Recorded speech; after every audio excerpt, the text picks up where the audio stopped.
Bad news for the Denver Broncos on Tuesday, and this is the time of year when we just have to sit back and watch and wait to see what happens. Tim Patrick suffers a torn ACL in practice, came down awkwardly after making a catch. MRI later revealed he'll be out for the season. Not long after that, running back Damarea Crockett suffered a knee injury. He confirmed on Twitter that he has an ACL tear. Here's Coach Nathaniel Hackett on the injuries in Denver. I mean, first and foremost, both those guys have been working so hard, and a guy like Tim, who's such an amazing leader, that has done everything we've asked, it breaks your heart because you love it. Now, on the flip side, it gives somebody else an opportunity to really grow and become a great player, because that's what we're going to need.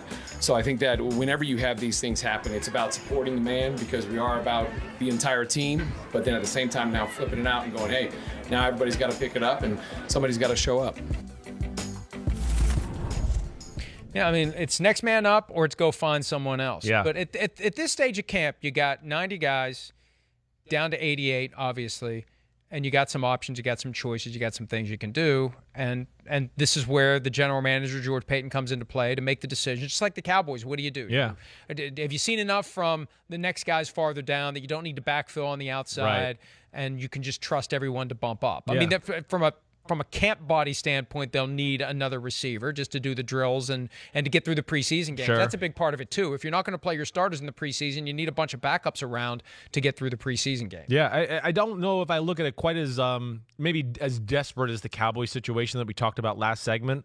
But, yeah, I think they definitely are going to have their eye on the free agent market right now. Again, this guys of, whether it's a T.Y. Hilton, a Cole Beasley, Emmanuel Sanders, whatever. But I will say, as compared to the Cowboys, there's at least a little bit more of some proven commodities on their roster as far as pass catchers.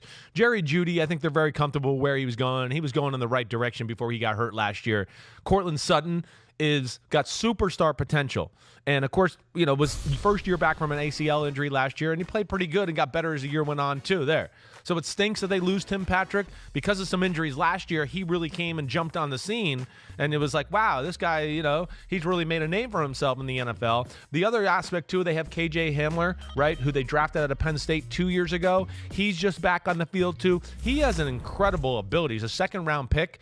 So I guess they have a little more wiggle room, I guess is what we're saying, than Dallas, maybe to a degree. And something I saw over the weekend about Jerry Jeudy, he is voluntarily attending the quarterback meetings to better understand the new quarterback. I can see him doing that, yeah. And, this gets back to the theme of the week last week, which is already so far in the rearview mirror you barely even notice it.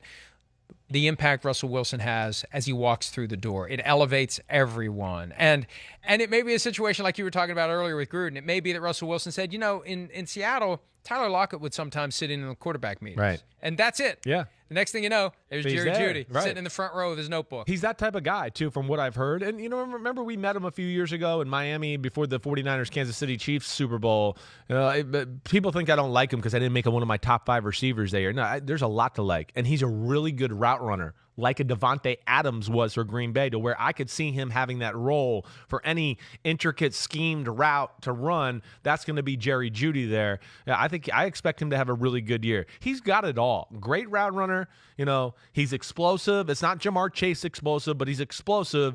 And I do think he has the mentality and everything you want as far as that guy to be your go-to receiver. They've got the potential to have a really good offense. They do. Like everyone else in the AFC West. Yeah. But Melvin Gordon's back. Javonte Williams, they had split carries right down the middle last year, and Nathaniel Hackett is talking like a guy who wants to use multiple running backs, and they just need to work in someone to replace Patrick. But Russell Wilson is going to change everything for the Broncos. And again, it's the AFC West, so you really don't know what it's all going to mean when it's all said and done. Hi, I'm Mike Tirico, and thanks for watching. Make sure to hit subscribe for the latest news and highlights from NBC Sports.